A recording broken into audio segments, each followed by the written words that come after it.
우리의 행동과 행위가 믿지 않는 사람들에게 복음의 장애가 되지 않도록 해야 된다는 사실을 우리에게 가르쳐주기 위해서 세금이라는 것을 통해서 예수님이 오늘 우리에게 보여주셨던 거죠. 오늘날 주님을 믿고 하나님의 자녀가 되며 주님을 따르는 우리는요, 바로 이러한 예수님의 가르침과 본보기를 잘 따르며 살아가야 될 줄로 믿습니다. 할렐루야. 여러분, 지난 한 주간도 무엇보다 여러분 하나님의 은혜 안에서, 또 하나님의 사랑 안에서 건강하게 잘 지내시고, 오늘도 거룩한 주님의 날을 맞아서 예배를 사모하고 또 은혜를 사모하고, 무엇보다 나의 구원자 되시는 우리 주님을 사랑하는 마음으로 이 복된 예배 자리에 나오신 여러분 한 분 한 분을 주의 이름으로 환영하고 축복합니다. 이제 제법 날씨가 따뜻해서 사람들은 교회로 오는 발걸음보다 나들이 가는 발걸음이 많은 이 시기에 그래도 여러분들은 예수가 좋아서, 또 예배가 좋아서 이 자리에 나오신 만큼 오늘도 그 믿음을 보시고 우리 주님께서 주시는 큰 은혜와 또 축복이 여러분의 삶에 가득 넘치시기를 주님의 이름으로 간절히 축원합니다. 우리 옆에 분과 인사 나눌까요? 하나님은 당신을 사랑하십니다. 하나님은 당신을 축복하십니다. 네, 하나님의 은혜가 함께 하시길 빕니다. 오늘도 예배 드리러 나온 여러분을 하나님이 사랑하시고 또 축복하십니다. 자, 오늘 저는 부목사님 봉독한 본문 말씀을 가지고 실족하지 않게 하기 위하여라는 제목으로 여러분과 함께 예수님의 기적 이야기를 함께 나누고자 하는데요. 여러분, 서울에 가면 강남이 있잖아요. 서울의 그 지역을 강남이라고 부르는 이유를 혹시 아십니까? 물론 강남 쪽에 있다 그래서 강남이지만 그게 아니래요. 강남의 뜻이 강한 자만이 살아남는 곳이라고 해서 강남이라고 합니다. 그러면 무엇에 강한 사람이냐? 세금에 강한 사람들. 어떤 세금을 매겨도 낼 수 있는, 쉽게 말하면 부자들이 있는 동네란 얘기죠. 미국의 벤자민 플랭클린 대통령은 이런 말을 했습니다. 이 세상에 분명한 것은 단 두 가지뿐이다. 하나는 죽음이요, 하나는 세금이다 라고 했습니다. 즉, 이 말은요, 사람이 반드시 태어나면 죽는 것처럼 이 땅에 살아가는 사람은 반드시 세금을 내야 한다는 그런 말의 의미죠. 사람이 살아가면서 피할 수 없는 거, 바로 세금이라는 의미일 겁니다. 오늘 우리가 읽은 본문 말씀도 세금과 관련된 예수님의 기적의 이야기인데요, 예수님은 하나님의 아들이셨지만 이 땅에 오신, 그리고 이 땅의 한 삶으로 살아가야 될 평범한 사람이기도 했습니다. 그러기에 이 땅을 살아가는 한 사람으로서 예수님도 세금을 피할 수는 없었던 것 같아요. 그런데 오늘 예수님은 아주 놀라운 방법으로 세금을 내셨습니다. 기적으로 이 세금의 문제를 해결하셨던 거죠. 자, 예수님의 해결 방법은 27절에 나옵니다. 27절에 보니까, 그러나 우리가 그들이 실족하지 않게 하기 위하여 내가 바다에 가서 낚시를 던져 먼저 오르는 고기를 가져 입을 열면 돈 한 세겔을 얻을 것이니 가져다가 나와 너를 위하여 주라 하시니라. 베드로에게 말하기를 갈릴리 바닷가에서 낚시를 해라. 그러면 첫 번째로 잡히는 물고기의 입을 열면 거기에 돈이 있을 거야. 그러면 그거 가지고 나와 너를 위하여 세금을 내라 라는 예수님의 말씀이죠. 아마 이 말씀대로 해서 아마 예수님과 베드로는 세금을 냈었던 것 같습니다. 사실 예수님께서 매번 세금을 낼 때마다 이러한 방법으로 세금을 내신 것은 아닙니다. 오늘 특별히 예수님은 놀라운 방법으로 세금을 내신 것인데요, 여기에는 예수님의 숨은 의도가 담겨져 있다는 겁니다. 오늘 기적 속에서 예수님이 이 사건과 이 기적을 통해서 우리에게 가르쳐 주고자 하셨던 것이 무엇일까? 저는 두 가지를 크게 한번 생각해 보려고 하는데요. 첫째는 뭐냐면, 예수님이 어떤 분인가를 오늘 이 기적 사건을 통해서 다시금 예수님이 우리에게 알려주고 계십니다.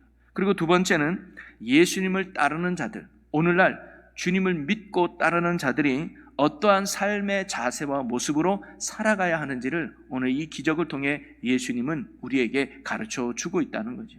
자, 첫 번째로 오늘 이 기적 속에서 예수님은 어떤 분일까요? 지금은 은퇴하셨지만 지구촌 교회를 담임하셨던 이동원 목사님은 오늘 본문 속에서 예수님의 세 가지 속성이 확실하게 드러난다고 이야기한 적이 있습니다. 그 첫째는 뭐냐면 그 예수님의 전지성입니다. 즉 모든 것을 아신다는 거예요. 오늘 본문 속에서 예수님은 모든 것을 다 아시는 분으로 우리에게 보여주고 있는데요. 자, 24절과 25절 말씀을 보면 가버나움에 이르니 반세겔 받는 자들이 베드로에게 나와 이르되 너의 선생은 반세겔을 내지 아니하느냐 이르되 내신다 하고 집에 들어가니 예수께서 먼저 이르시되 시몬아 내 생각은 어떠하냐라는 말씀이 나와요. 즉 베드로가 세금 걷는 자와 이야기를 합니다. 야, 너희 선생인 예수는 세금을 낸다니? 그러니 베드로가 그럼 세금 낼 거야 라고 이야기해요.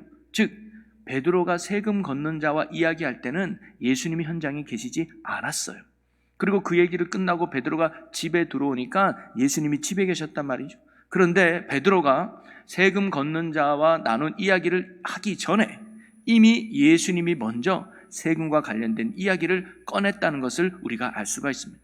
이것은 무엇을 말해주느냐? 바로 예수님은 그들의 대화하는 장면을 보지 않았지만, 그리고 그들의 대화하는 내용을 듣지 않았지만 예수님은 이미 그들이 나눈 대화의 내용을 이미 다 알고 계셨다는 것을 이야기해 주고 있는 겁니다. 바로 이처럼 주님은요, 우리가 나누는 사소한 말 한마디까지도 들으시고 모든 것을 알고 계신 분임을 오늘 말씀이 우리에게 가르쳐 주고 있어요. 심지어는 그분은 우리의 생각까지도 아신다는 거죠. 그래서 시편 139편 1절에서 4절에 보면 주님의 전지하심에 대해서 이렇게 묘사해 주고 있습니다. 여호와여 주께서 나를 살펴보셨으므로 나를 아시나이다.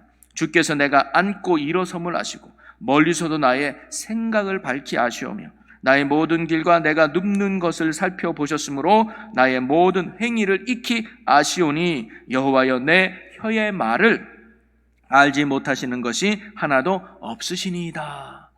바로 다윗은요, 바로 이 주님의 전지하심에 대해서 잘 알고 있었던 거죠. 또한 예수님은 오늘 본문에서 27절에서도 그분의 전지하심에 대해서 잘 나타내 있습니다. 다시 한번 27절을 보면 그러나 우리가 그들이 실족하지 않게 하기 위하여 내가 바다에 가서 낚시를 던져 먼저 오르는 고기를 가져 입을 열면 돈 한 세겔을 얻을 것이니 라고 말했습니다. 예수님은 갈릴리 바다에 가서 맨 처음 잡은 고기에 그 입에는 한 세겔이 들어있을 것이라고 베드로에게 미리 말한 거 아닙니까? 이것은요, 예수님은요, 베드로가 낚시할 때 처음 잡은 고기가 어떤 고기인지를 알고 있었고 또 그 고기 안에 무엇이 들어있는지 이미 예수님은 뭐예요? 알고 계셨다는 거예요. 이처럼 예수님은요, 모든 것을 아시는 분이십니다. 우리가 누구와 나눈 대화의 내용도, 그리고 우리의 마음도, 우리의 생각도, 그리고 우리의 의식과 행동 하나하나까지도 모든 것을 알고 계시며 우리를 늘 주목하고 계시는 분이 바로 예수 그리스도인 줄로 믿으시기를 바랍니다. 그리고 또 하나 오늘 예수님의 어떤 분이냐? 그분의 주권성이죠. 바로 모든 것을 다스린다는 거예요. 예수님은 모든 것을 아시며 또한 모든 것의 주인이 되시며 모든 것을 다스리시는 분이시라는 것을 오늘 본문이 우리에게 알려준다는 겁니다. 우리는 모든 것을 안다고 해서 그것이 다 내 것이 되는 것은 아니죠. 새로 나온 자동차에 대해서 모든 것을 안다고 해서 그 자동차가 내 것이 되는 것은 절대 아닙니다. 이웃집의 모든 것을 안다고 해서 이웃집에 있는 모든 것을 내 것으로 만들 권리가 우리에겐 사실 없지요. 그런데 예수님은 다릅니다. 예수님은 이 세상 만물을 창조하신 분으로 세상 모든 것을 아시고 또한 세상의 모든 것이 그분의 소유이며 그분의 것이라는 겁니다. 그분은 만유의 주가 되시고 세상의 주권을 갖고 계십니다. 즉 주인된 권리를 우리 예수님이 가지고 계시다는 거예요.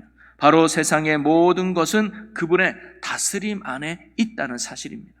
오늘 물고기도 그분의 것이었고 물고기 안에 있는 한 세겔도 바로 예수님의 것이었다는 거죠.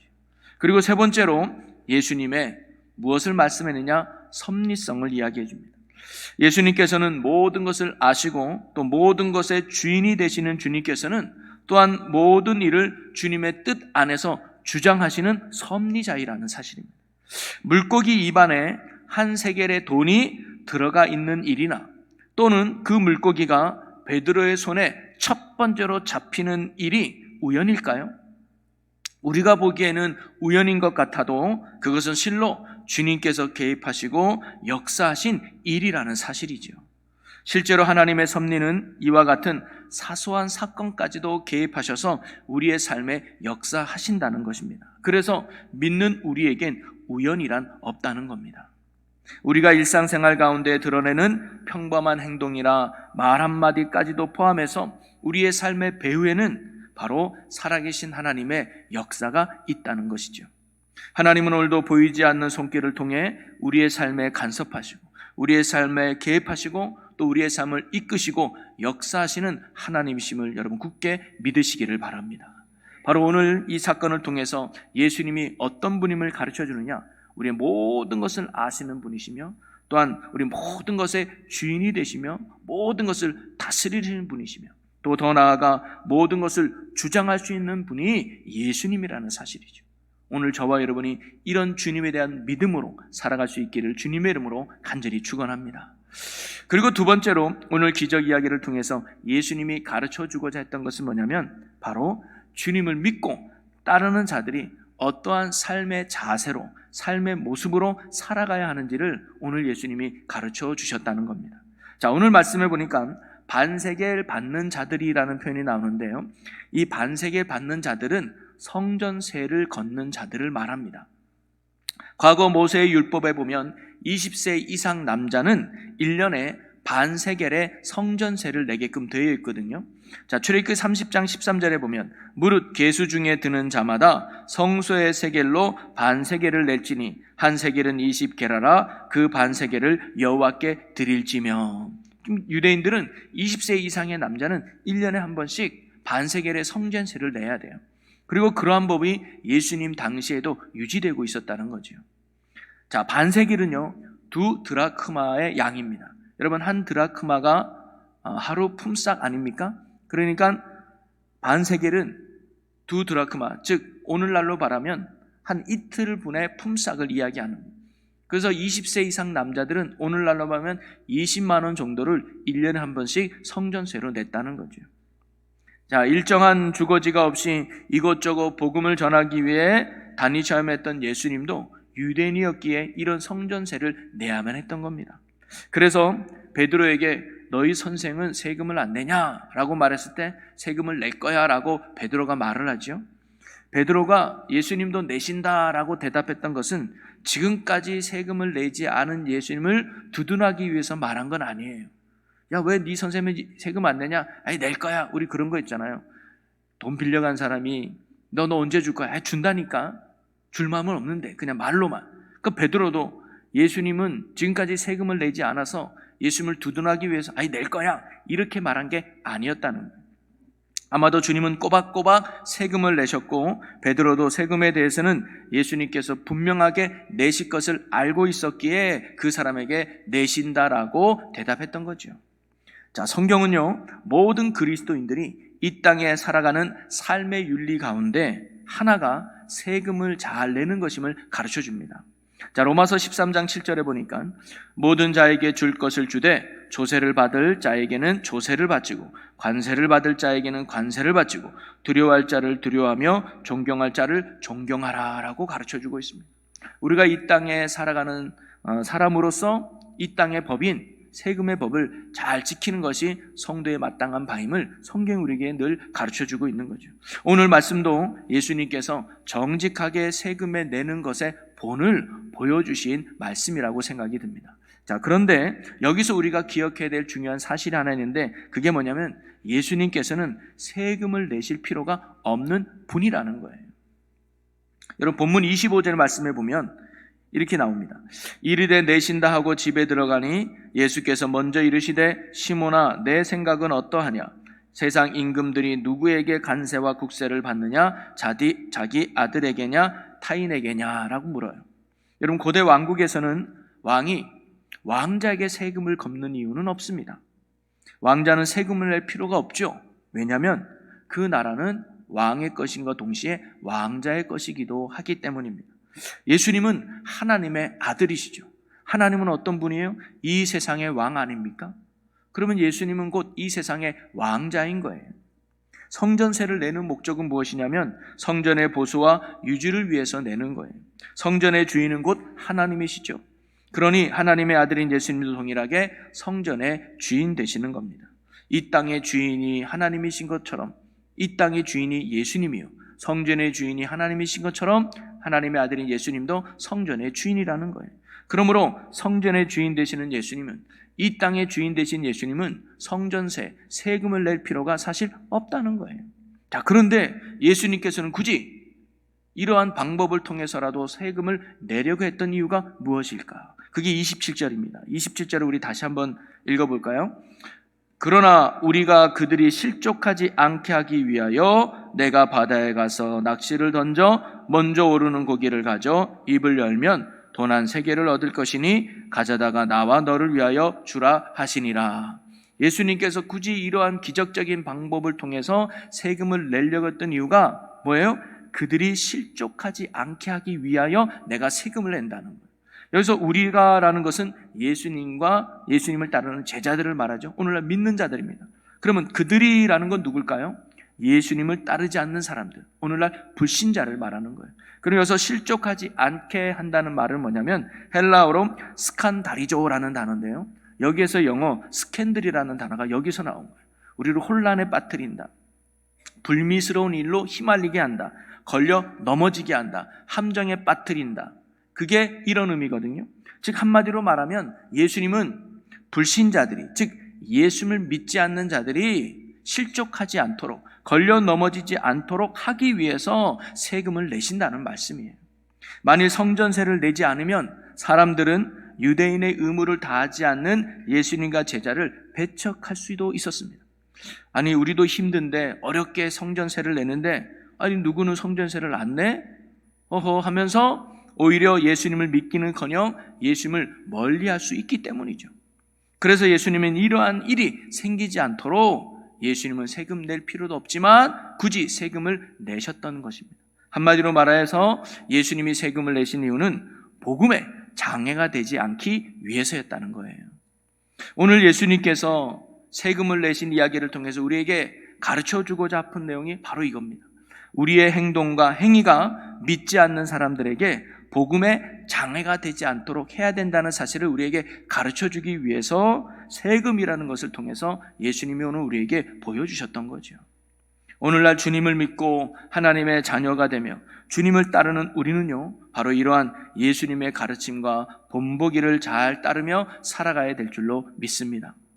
우리의 행동과 행위가 믿지 않는 사람들에게 오해를 불러일으켜서 그들이 복음을 멀리하게 되고 그들이 주님을 멀리하게 만들어서는 절대 안 된다는 사실이죠.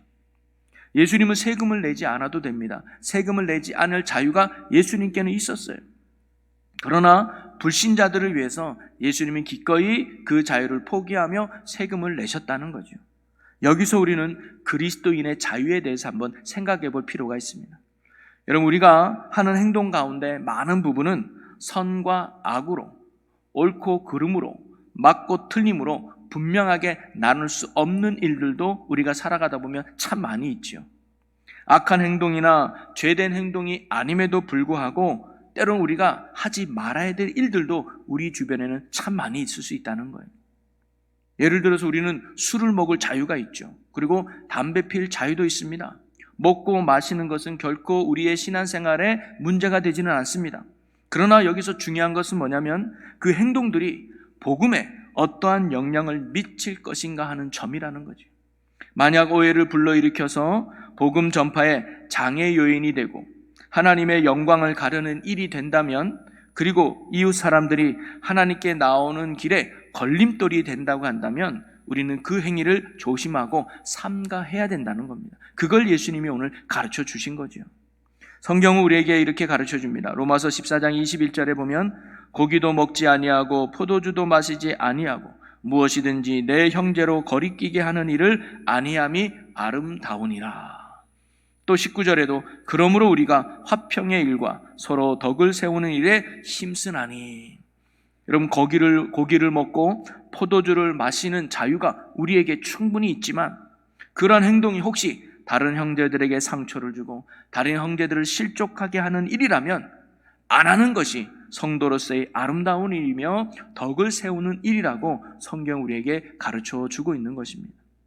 그래서 사도 바울들도 고린도전서 8장에 그는 이런 결단을 합니다. 고린도전서 8장 13절에 그러므로 만일 음식이 내 형제를 실족하게 한다면 나는 영원히 고기를 먹지 아니하여 내 형제를 실족하지 않게 하리라. 여기서 음식은 우상에게 바쳐진 제물의 음식을 의미해요.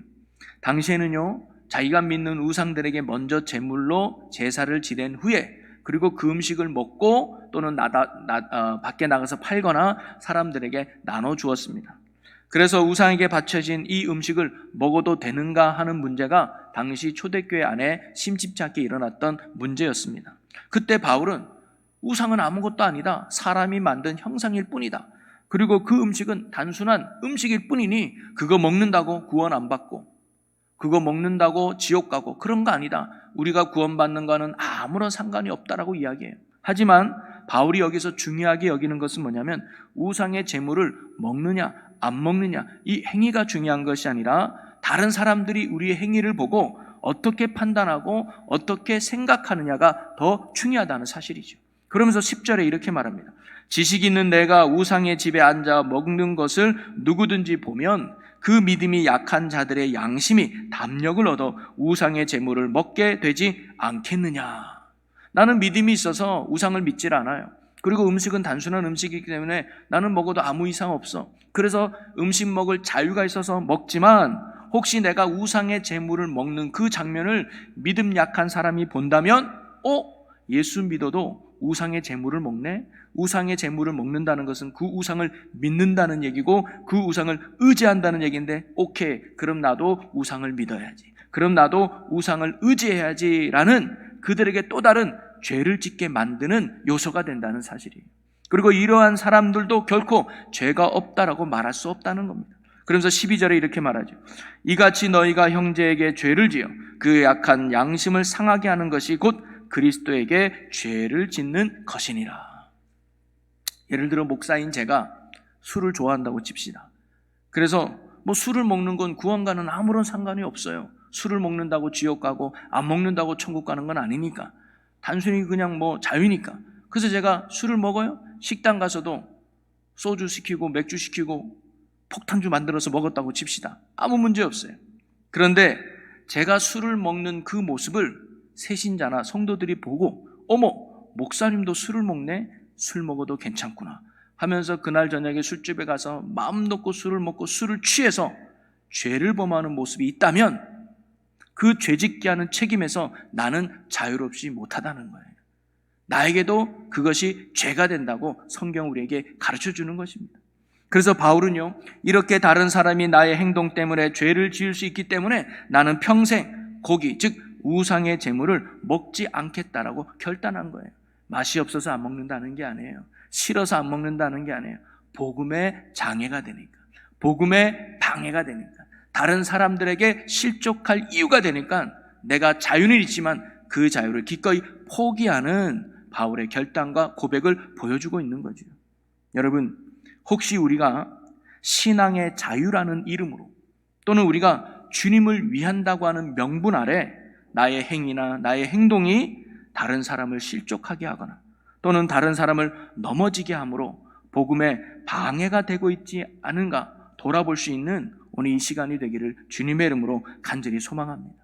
그래서 저와 여러분이 자유는 있지만 그것이 복음에 방해가 된다면 기꺼이 내려놓고 기꺼이 포기할 줄 아는 성숙한 신앙, 이런 주님 보시기에 아름답고 덕을 세워가는 성도의 모습으로 살아갈 수 있는 저와 여러분이 되시기를 주님의 이름으로 간절히 축원합니다. 제가 참 안타까운 이야기를 하나 하는데요, 금요기도회 때도 아마 여러분에게 얘기한 적이 있을 것 같아요. 어느 시사 프로그램인데요, 그 기자가 PD가 촬영을 했는데 집이 반이 딱 파괴돼 있어요. 반만 남았어요. 반이 허물었어요. 그리고 어떤 집은 다 허물고 화장실만 남아서 그 화장실을 개조해서 그 할머니가 그 화장실을 집처럼 쓰고 있는 거예요. 그래서 이 PD가 아니 왜 누가 이렇게 집을 허물어뜨린 거야 하니까 여러분 놀랄 준비하세요. 교회가 허물었다는 거예요. 옆에 있는 교회가 내 집 반을 허물고 우리 집을 다 허물었다는 거예요. 전혀 이해가 안 된다 해서 그 교회 담당자를 찾아가서 물어봤어요. 그랬더니 그분이 이렇게 말합니다. 교회 땅이 있었는데 이제 교회가 부흥이 돼서 증축을 하기 위해서, 교회 건축을 위해서 그 땅이 이렇게 불법 건축을 한 거죠. 여러분, 교회 땅에. 그래서 나가달라고 부탁을 했대요. 근데 그분들이 나갈 데가 없는 거죠. 뭐 돈도 없는데 우리 나가서 뭐 어느 집에서 사느냐. 그래서 버텼답니다. 그랬더니 교회에서요, 밤에 포크레인을 불러가지고 그걸 허물었다는, 건물 반을 허물고 어떤 집은 다 허물어버려요. 근데 이게 법적으로 아무 문제가 없다는 거예요. 왜냐하면 교회 땅이니까, 그분들은 불법 건축이니까 아무 문제가 없다. 그래서 그분들도 누구에게 말도 못하고 그냥 그렇게 소가리하며 살아가고 있었다는 거예요. 여러분, 교회는 교회를 증축한 자유가 있죠. 자기 땅에 건물을 질 자유가 있습니다. 누가 뭐랍니까? 그런데 이런 자유의 행동이 누군가를 실족하게 한다면, 누군가의 마음에 상처를 주고 누군가를 복음을 멀리하는 만드는 일이라면 그것이 정말 하나님이 원하는 일이겠냐는 거죠. 근데 교회 안에서 우리가 이런 일들을 참 많이 범하고 있는 게 안타까운 모습이라는 거예요. 주님이 기뻐하는 일이라는 명분 안에, 신앙의 자유라는 명분 안에 그 사람이 상처받든 그 사람이 아파하든 교회에 욕을 하든 우리만 지키려고 하는 이런 욕심이 오히려 하나님 보시기에 안타까운 모습이 오늘날 우리 주변에 많이 일어나고 있다는 거죠. 혹시 우리가 방금 말했듯이 신앙의 자유라는 이름으로 주님을 위한다는 명분 안에 다른 사람을 실족하게 하는 일이 없는지 돌아보는 저와 또 여러분의 삶의 모습이 되기를 주의 이름으로 간절히 축원합니다. 말씀을 정리하면요, 여러분, 오늘 예수님은 이 땅에 살아가는 한 사람으로 세금을 당당히 내셨습니다. 그것도 물고기 입속에서 돈을 얻는 놀라운 방법으로 예수님은 세금의 문제를 해결해 주셨습니다. 예수님은 이 땅에 살아가는 우리가 정직하게 세금을 내기를 원하십니다. 그리고 단순히 세금 문제뿐만 아니라 이 땅에 있는 법을 잘 지키기를 하나님이 오늘도 우리에게 원하신다는 거예요. 그것이 복음을 전하는 유익한 행동이 되기 때문입니다. 고린도전서 10장 23절에 모든 것이 가하나 모든 것이 유익한 것이 아니요 모든 것이 가하나 모든 것이 덕을 세우는 것이 아니니라고 했습니다. 교회 밖에 있는 세상 사람들은요, 끊임없이 저와 여러분을 주목하고 있습니다. 그들의 눈에는 예수님이 보이지 않습니다. 다만 예수를 믿는 저와 여러분이 보일 뿐입니다. 세상 사람들의 눈에는 성경이 어떤 말씀이 기록되어 있는지 보이지 않습니다. 다만 성경 말씀을 믿고 따르는 저와 여러분만 보일 뿐입니다. 그래서 이처럼 세상은요, 그리스도인을 주목하고 있습니다. 그러기에 우리가 믿음 안에서 마음대로 살아갈 수 있지만 오늘 예수님처럼, 그리고 바울처럼 복음을 전하고 증거하는 일에 방해가 되지 않도록 절제하며 또 정직하고 바른 삶의 태도를 가지고 살아갈 수 있는 저와 여러분이 되시기를 주님의 이름으로 간절히 축원합니다. 우리가 항상 생각해야 될 것은 복음이라는 거예요. 나의 이런 행동이, 나의 이런 행위가, 나의 이런 판단이, 나의 이런 결정이 복음에 어떠한 영향이 끼칠까? 혹시 이 사람이 이것 때문에 예수를 거부하진 않을까? 이것 때문에 이 사람이 교회를 싫어하진 않을까? 이것 때문에 이 사람이 하나님을 멀리하지 않을까? 그런 삶의 기준으로 살아간다면 그것이 바로 성도의 아름다운 모습이며 덕을 끼치는 성숙한 모습임을 예수님이 오늘 우리에게 가르쳐 주신 것이죠. 오늘 저와 여러분이 이런 삶을 통해서 오히려 복음을 알지 못하는 사람이 복음을 알게 되고 예수를 알지 못하는 사람이 예수님을 알아가는, 그리고 주님께로 돌아오는 이 시대 복음의 통로로 은혜의 도구로 쓰임받는 우리 충주제일교회 모든 성도 여러분이 되시기를 주님의 이름으로 간절히 축원합니다. 우리 이 시간 함께 기도하기 원합니다. 우리 오늘 주신 말씀을 붙들고 결단하며 기도하기 원하는데요, 주님, 우리의 행위나 행동이 복음에 방해가 되지 않게 하여 주시고 오히려 복음이 잘 전해지고 선포될 수 있는 축복의 통로로 쓰임받는 저희가 되게 해달라고 우리 다 같이 주여 크게 한번 외치고 함께 통성으로 기도합니다. 주여! 하나님, 우리에겐 자유가 있지만 이 자유가 다른 사람을 실족하게 하는 것이라면 기꺼이 내려놓을 수 있는 성숙한 모습이 우리의 모습 되게 하여 주시옵소서. 예수님처럼 바울처럼 다른 사람을 위해서 나의 자유를 내려놓고 절제하며 삼가할 주는 성숙한 신앙의 모습이 하나님 우리의 모습 되도록 성령님 도와주시고 은혜 베풀어 주시옵소서. 그래야 우리의 모든 시선이, 우리의 모든 삶의 방향이 복음에 맞춰지게 하여 주시고 예수 생명에 맞춰져 있는 저희들 되게 하여 주시옵소서. 아멘. 주님 붙드심을 감사합니다. 성령이 역사하시고 인도해 주시옵소서. 할렐루야. 사랑과 은혜가 풍성하신 하나님, 혹시 우리가 주님을 믿고 또 주님을 위한다고 하는 행동과 행위가 다른 사람을 실족하게 하는 모습은 없었습니까? 하나님, 그랬다면 우리의 이 어리석음을 용서하여 주시옵소서. 우리의 삶의 모든 시선과 우리의 삶의 모든 방향이 복음에 맞춰져 있는 삶 되게 하여 주시옵소서. 어떻게 하면 사람들이 예수님께로 올 수 있는지, 어떻게 하면 사람들이 하나님께로 올 수 있는지를 고민하며 행동하며 삶을 살아가는 저희들 되게 하여 주시옵소서. 그리하여 이 땅의 복음의 통로로 은혜의 도구로 귀하게 쓰임받는 주님의 신실한 종들 되게 하여 주옵소서. 감사와 영광을 주께 돌리며 예수님의 이름으로 기도함나이다. 아멘.